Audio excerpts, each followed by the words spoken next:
Ini sebenarnya cukup padat juga, berisi pemikiran-pemikiran filosofis yang agaknya beberapa bagian perlu dibaca 2 sampai 3 kali untuk bisa dimengerti, berbeda dengan novel-novel remaja pada umumnya. Ada beberapa bagian yang membekas dalam diri saya setelah membaca buku ini. Pertama, bagian topi pesulap, yang mana dalam bagian ini si Justin Gardner menganalogikan penciptaan alam semesta seperti seorang pesulap yang menghadirkan kelinci dari dalam topinya.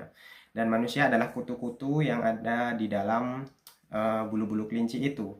Kutu-kutu ada yang menikmati kenikmatan yang ada di dalam bulu-bulu kelinci, tapi juga ada kutu-kutu yang berusaha memanjat bulu-bulu itu untuk melihat siapa tokoh atau pesulap yang berada di balik kehadiran kelinci ini. Artinya siapa penyebab utama yang sebenarnya menciptakan kelinci itu atau alam semesta ini.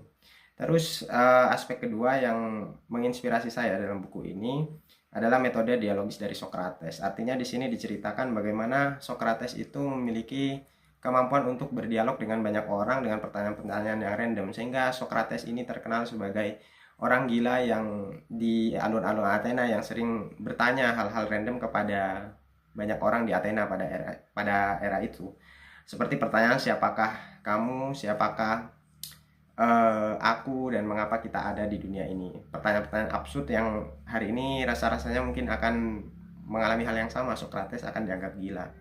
Tapi dialog-dialog itu justru membuat Socrates menyadarkan banyak orang tentang betapa sebenarnya hal yang kita ketahui, sebenarnya satu-satunya hal yang kita ketahui adalah tidak mengetahui apa-apa. Nah, itulah yang menjadi quote terkenal dari Socrates itu sendiri, bahwa satu-satu halnya yang saya ketahui adalah saya tidak mengetahui apa-apa.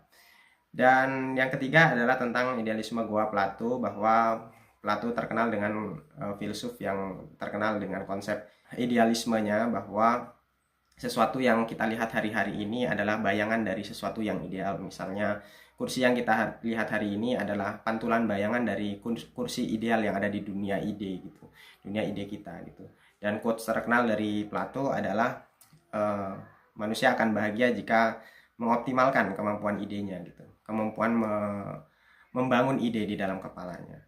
Sedangkan bagian yang keempat adalah keterlemparan eksistensial dari Soren Kierkegaard. Jadi ini sudah mulai masuk ke era-era modern. Dan sebenarnya banyak sekali tokoh yang dibahas dalam buku ini. Hanya saja ini bagian-bagian yang saya interest di dalamnya. Soren Kierkegaard menggambarkan bahwa manusia itu hadir dalam keterlemparan. Manusia hadir tanpa sebab, tanpa tahu alasan mengapa dia dihadirkan di alam semesta ini. Nah, sehingga pada akhirnya manusia mengalami krisis eksistensi